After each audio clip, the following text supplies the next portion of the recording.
Magandang araw po sa inyong lahat. Welcome po sa ating channel, O de Alteram Partem. Let us share the other side. Ito po ang inyong host, Jesus Sukgang Jr. Sana kayo ay malusog, masaya at masigla kasama ang inyong pamilya, at kung kayo nag-iisa ay masaya kayo sa Panginoon. Salamat sa Diyos sa isa namang pagkakataong mag-live tayo dito sa Facebook. Ano nga ba ang ating topic ngayon? Ano po? Subversion. Opo. In particular, maraming paraan sa subversion. Ano na lang po ito? I-post ko na lang po ha.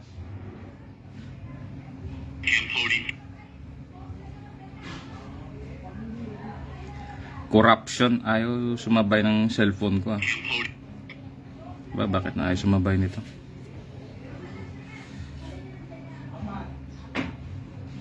Ka-live naman ako. Ba't ayaw nito mag-live? Ewan ko ba? Takay mo, pati cellphone, pati kwan ko, ini-istorbo agad, oh.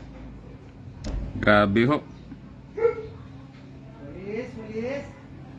Matindi. Matinding pang-i-istorbo. Naka-prepare naman, ayaw sumabay, eh. Okay, tamo nga ilang pumasok, oh. Matindi. Mag-love muna ako. Ha? Pang-i-istorbo, naka-prepare naman, ayaw. Okay, tamo nga ilang.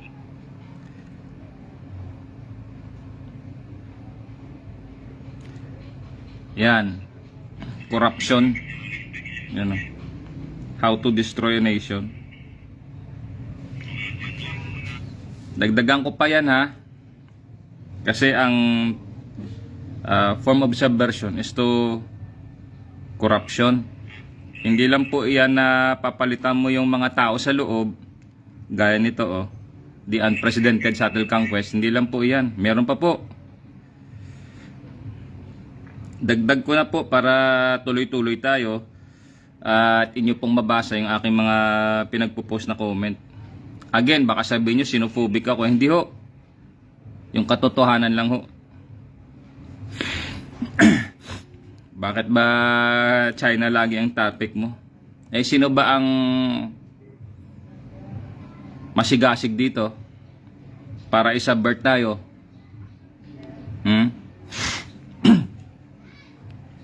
Ngayon, ganito. Corruption. Nandun na tayo, halimbawa, corruption. Panawagan naman kasi ito sa doon sa mga kinaukulan. Kumbaga sa kasabiang Tagalog, bato-bato sa langit, tamaan, wagam, wasak talaga, o sapul. Ibig sabihin, bato-bato sa langit, ang tamaan sapul.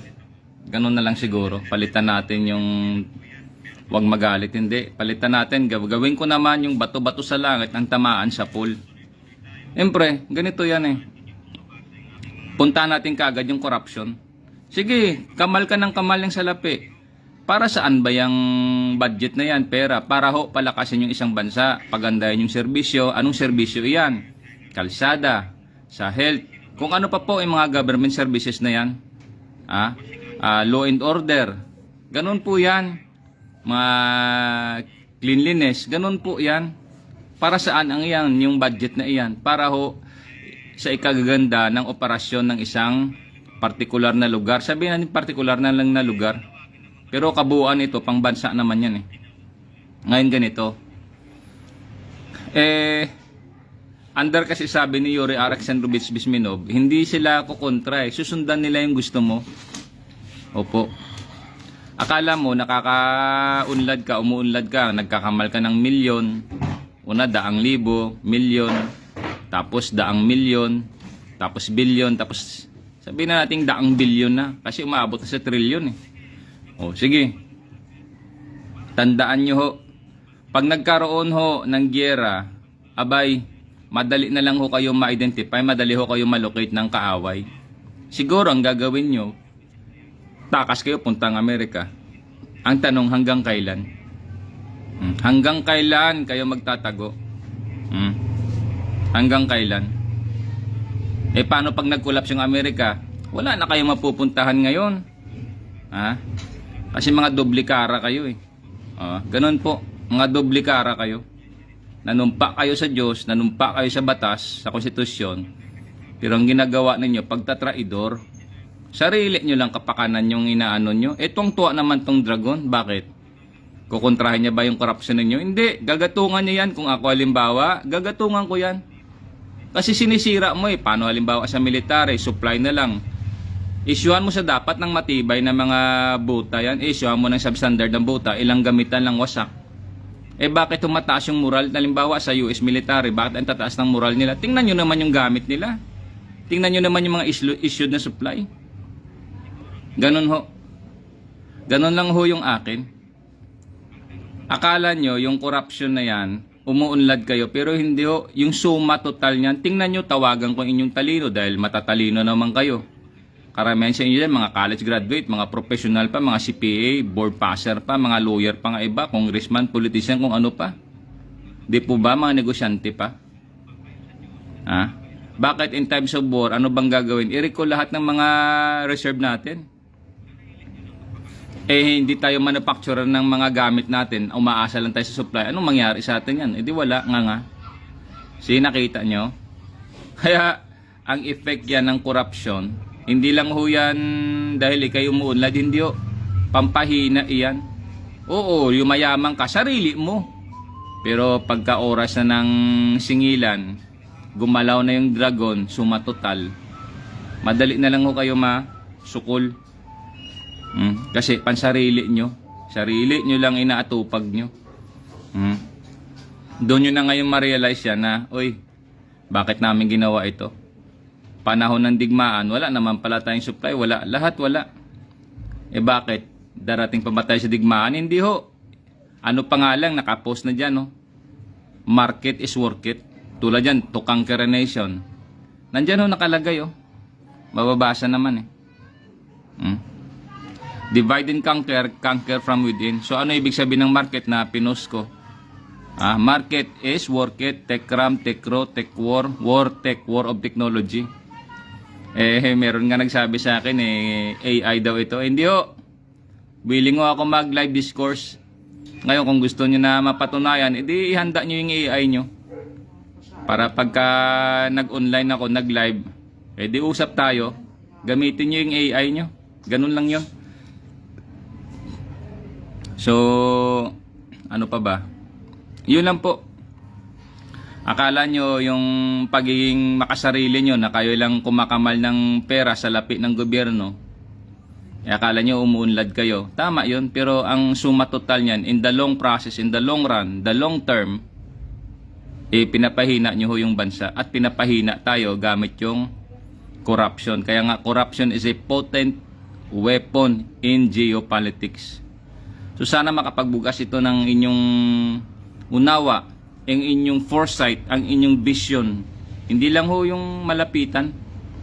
Hindi lang yung pang malapit na pananaw mo na, sige, maunlad ka, mayaman ka, ganito, dahil naging sakim ka, ganid ka. Kumbaga, hindi ka na basta, tinalo mo pa yung addict yung addict sa droga, nasisiraan pag nasobrahan sa drugs ikaw.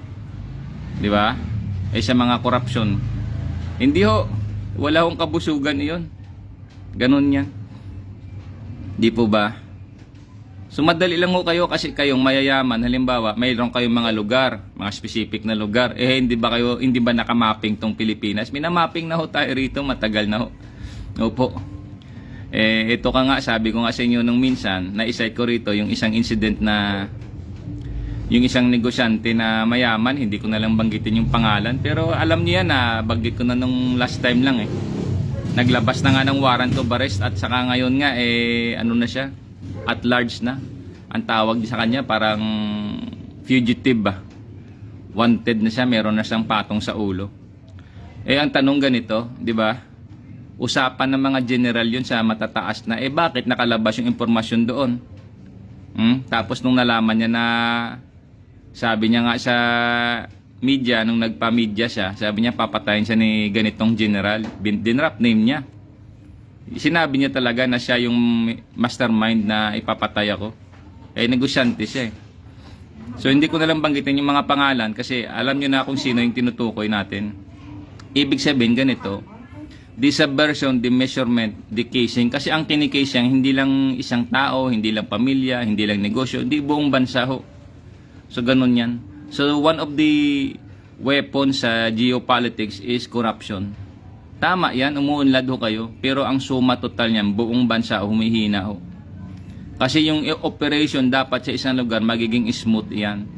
Para the next na mga project, the next program ng mga government is for another, mga specific na another na mga program. E paano kung lagi nyo piniperwisyo ganyan?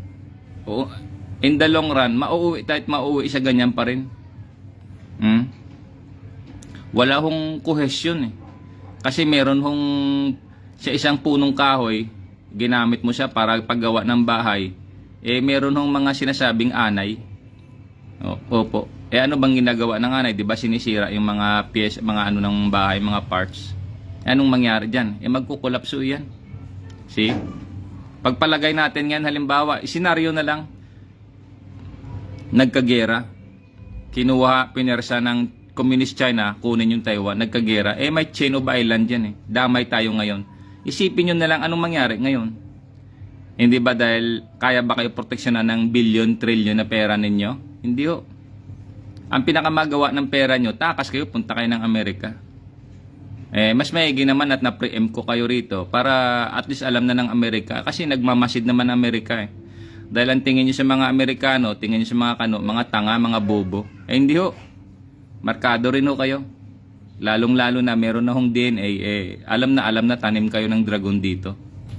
Ganun lang ho yan. So again, one of the potent weapons sa geopolitics eh yung corruption. Pambibintang yan, hindi ho. Hindi ho pambibintang yan. Meron nga tayong mga specific na batas dyan eh. Sino pala si Yuri Alexandrovich Bisminov? Either ideological subversion is the slow process which we call either ideological subversion or active measures or psychological warfare. What it basically means is to change the perception of reality of every American to such an extent that despite of the abundance of information, no one is able to come to sensible conclusions in the interest of defending themselves, their families, their community, and their country. It's a great brainwashing process which goes very slow. It takes from 15 to 20 years to demoralize a nation. This is the minimum number of years which requires to educate one generation of students exposed to the... Sabi niya 10 to 15 years to manipulate or para mag-work yung isang sistema mo. 1986 people power, so 15 years that would be 2010. Anong nangyari 2010? Na-infiltrate na ho tayo ng gusto, di ba? Yung communism, lahat ho ng mga member ng communist dyan, di ba mga karamihan dyan, mga scholars, meron ba silang pag-ibig sa magulang nila? May pag-ibig sa Diyos, di ba wala?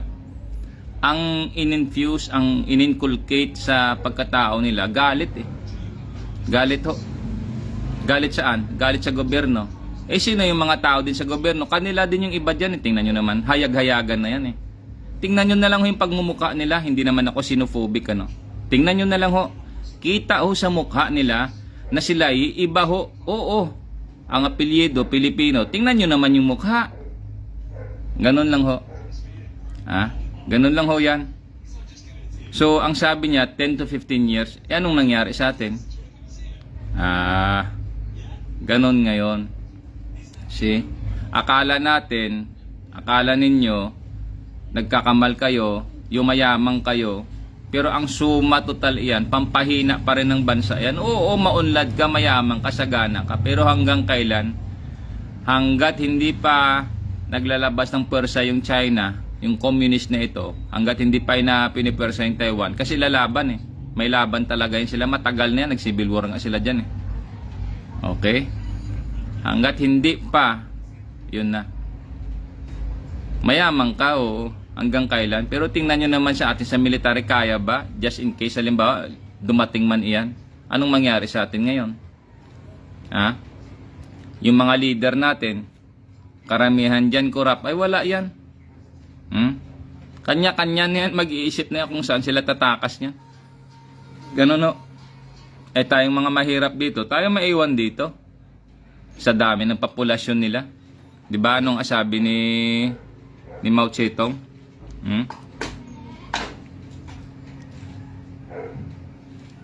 We have 600 million nung 19 ano na yon, I think that was 53, 51. The imperialism, sabi niya, imposed war on us. Now we have 600 million. Meron daw 600 million yung communist China. Oh. Push ko na rin. Ano sabi niya no sa nung pumunta siya sa Moscow para mag-attend doon ng socialist meeting. Lahat ng representative ng mga socialist communist countries pupunta sa Russia para magkaroon sila ng meeting noong 1957. Ayan, pinost ko na.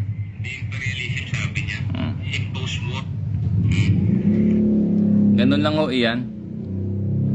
So, again, balikan ko ho. Corruption po is a weapon. The best weapon yan sa geopolitics. Ganun ho. Kahit yung Amerika, nahirapan dahil napabayaan Ganun ho, pambulag talaga yan. Nakasulat naman ho yan sa Biblia.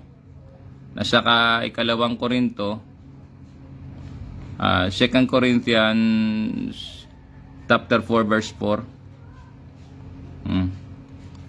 Blinding power. Scripture.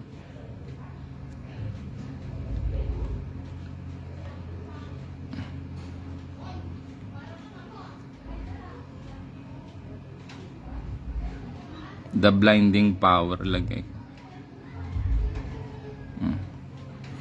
Yan.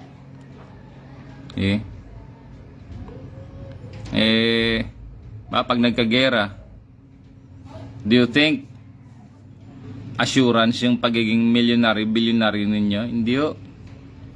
Hindi yan. Takas ka, punta kayo ng Amerika. Hanggang kailan? Paano halimbawa hindi pa naka-recover yan? Tulad na lang ng World War II, 41 hanggang 45, at least mga almost 5 years yun na nagsuffer tayo. Hanggang doon kayo sa Amerika. Tapos ngayon, pagbalik ninyo, maliberate na naman halimbawa, tuloy na naman yung corruption ninyo. Kaya again, panawagan ko sa Amerika, review, reassess, and reconsider Proclamation 2695. Ganon ho. Sino lang bang nagbibenepisyo dito? Yung mga wala namang Pilipino ba kayo niyan? Hindi ho. So yun lang akin. So again, sabi ni Yuri Alexandrovich Bisminov, 10 to 15 years yung computation niya. He is a Russian spy, he is a Russian KGB o KGB. Yun siya. So siguro panoorin natin yung short clip niya. I-replay ko na lang ito.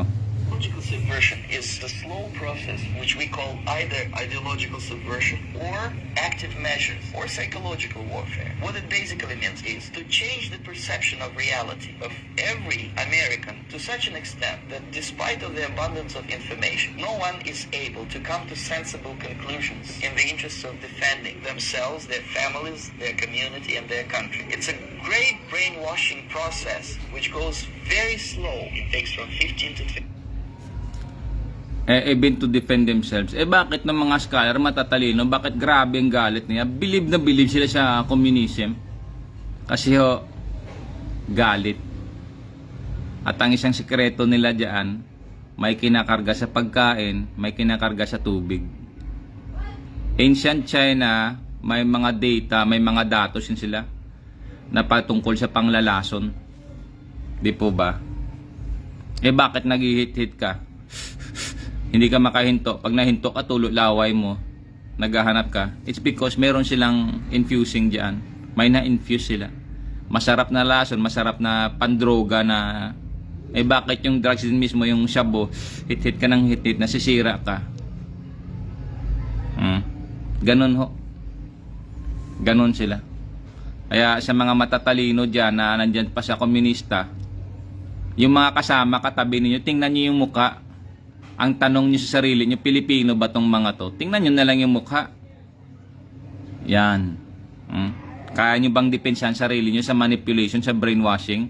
Bakit matindi ang galit niyo sa gobyerno? May magulang kayo, may Diyos kayo. Bakit matindi kayo? Kailan lang ba yung komunista? Kailan pa ba yung Biblia? Ganun lang ho. Critical thinking, pagganahin nyo kung matatalino kayo.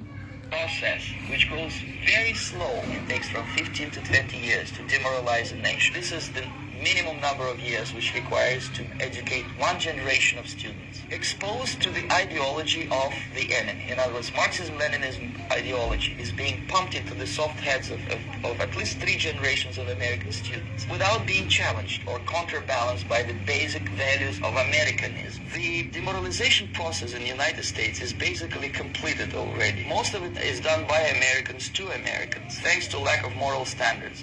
Ideological subversion is the slow process. Thanks to the lack of moral standard. Kung may moral standard ka, alam mo na mapapasama kasama mo, birahin mo ng ganyan. Anong moral standard mo? Lost for you but not for me? Tulad na lang yan, ma'am. Ang sabi ko nga, sana ma'am hindi ka kasama sa malawakang subversion na ginagawa ng Communist China. At least ma'am dito sa Facebook na-endorse kita. Nananawagan man ako sa CIA, at least na-casing ka na nila. Ganun yan. Alam ko marami kayo dyan. Magkaklase kayo, kampihan kayo eh. Pero tingnan nyo naman yung galaw ninyo. Kung ang sumpaan dyan para ipagpatibayin yung organisasyon, ano yan? Anong ginagawa? So, again, corruption is a potent weapon in geopolitics. Corruption ba already, lang yan? Pera, hindi o. May definition pa ho yung corruption yan. The corruption is the process of death. It's the process of slow death. Ganun ho yan. Kasi you are killing something. You are killing something. Gusto mo palitan. So sana ma'am, dahil sa 8 buwan akong nakatenga, bahala ka na dyan ma'am. Bahala ka na dyan.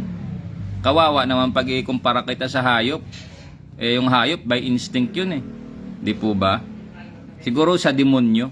Hindi ko naman sinasabing demonyo ka, pero ang akin lang. Yun ang demonyo eh. Para ipahamak yung tao. So, nakasulat naman yan eh, nasa...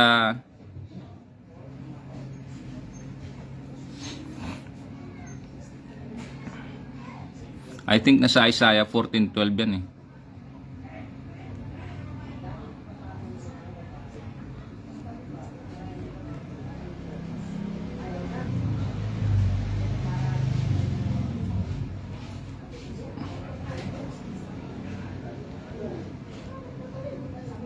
Sulat ko para masarap ba ma'am? Kasi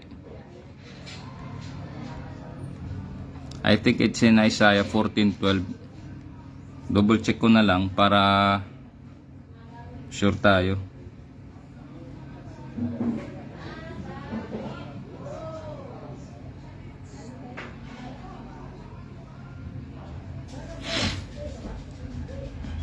Tama nga, Isaiah 14:12.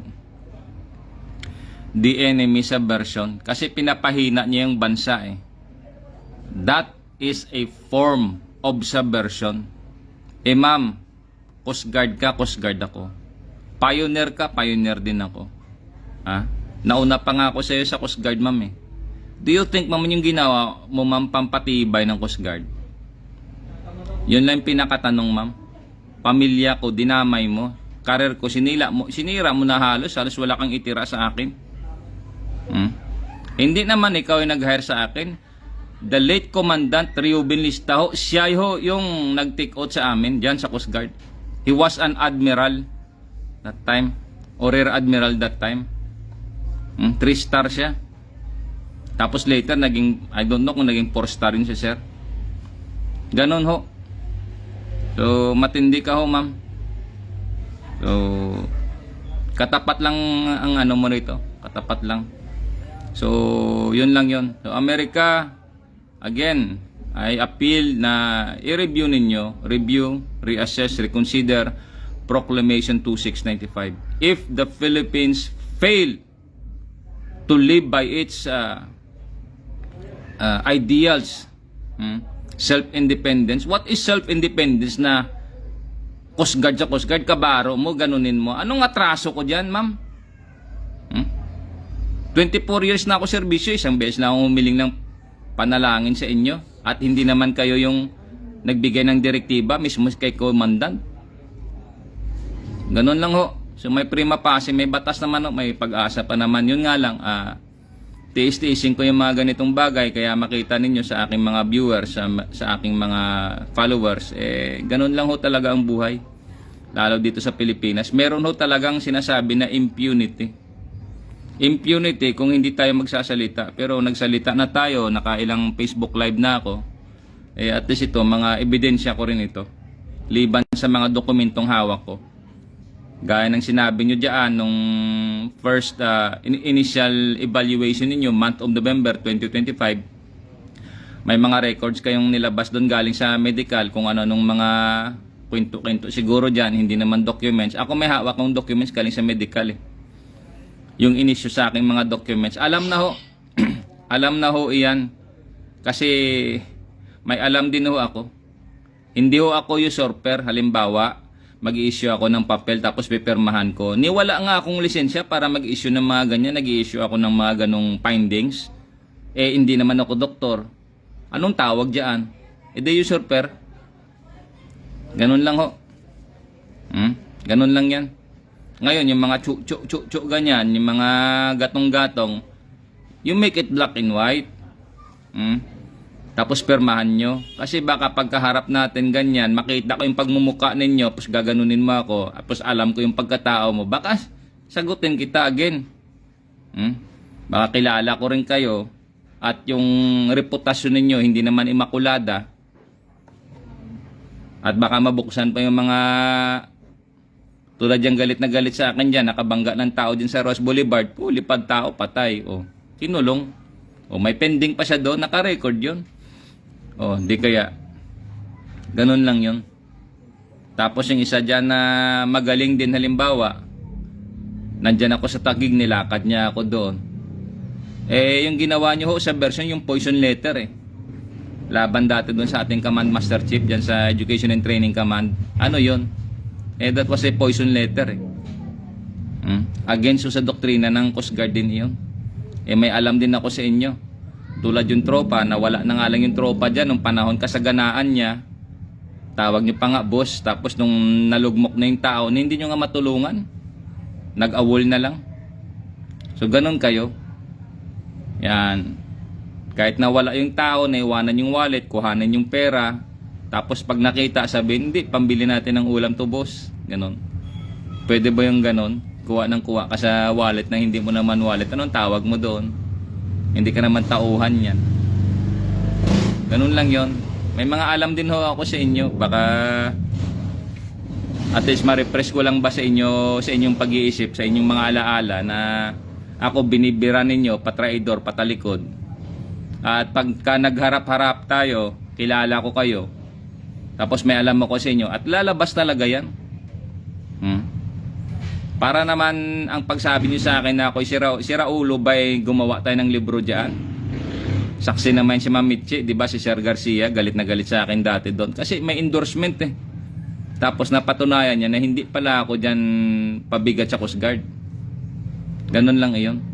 At meron pa rito mga natitira loobin makabalik ako, mailatag yan, maibigay ko sa opisyal na nararapat kay Sir.